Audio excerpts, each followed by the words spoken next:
Let all mortal flesh keep silence, and with fear and trembling stand. Ponder nothing earthly minded, for with blessing it is. Welcome everyone to week 2 of our spiritual reflections. I hope you're doing well.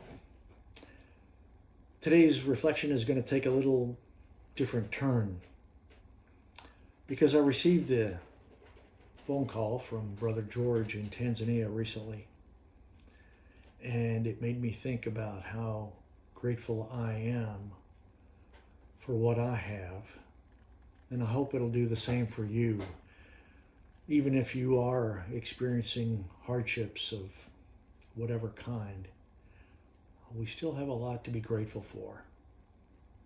Let me tell you the story of Teresa, who was born in one of the world's largest slums in Nairobi, Kenya, called Kibera. I've been there. The conditions are horrific, indescribable.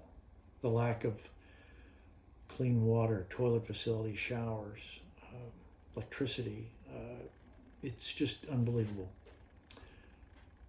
Teresa contracted polio at the age of 1, and at the age of 3 was able to have surgery that helped her to walk with the aid of crutches and braces.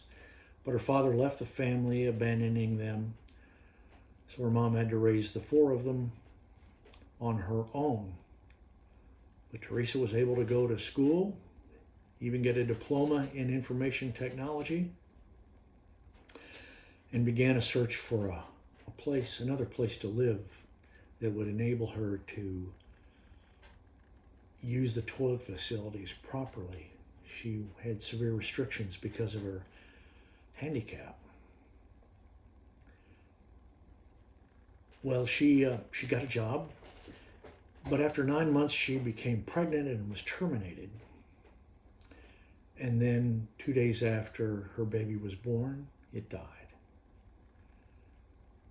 Naturally, Teresa was devastated. She became depressed, and not only that, but she couldn't walk any longer because her braces and crutches were just so worn out. They weren't of any use. George was able to help her get some new walking aids, but she, her mom, her sister, and 2 nieces are faced with a difficult situation. Her mom is trying to raise them support them by selling vegetables at a roadside stand, but she doesn't make enough. So she gets supplies from one source, sells them, and pays the rent. But now she can't pay the supplier, so she's got to find a new supplier. And she's robbing Peter to pay Paul, all the while hoping to avoid having to go back to Kibera as she tries to find another job and to deal with her depression. Tragic situation. So we're going to see what we can do to help Teresa and her family. Her story isn't unique. There's so many like that. The details are different, but the need is so great. Can't help everyone, but we might be able to help one. But her story kind of puts things in perspective for me. As I whine and complain about the things I'm missing or that I can or cannot do, Teresa reminds me of the vast majority of the world who have so much less than I do.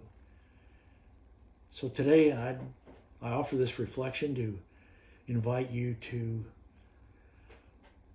reconsider your own level of gratitude, and if you were working on that gratitude list I mentioned last Sunday, don't forget it, to add to it, to think about all the ways that we are so blessed, even in the midst of our strange new world.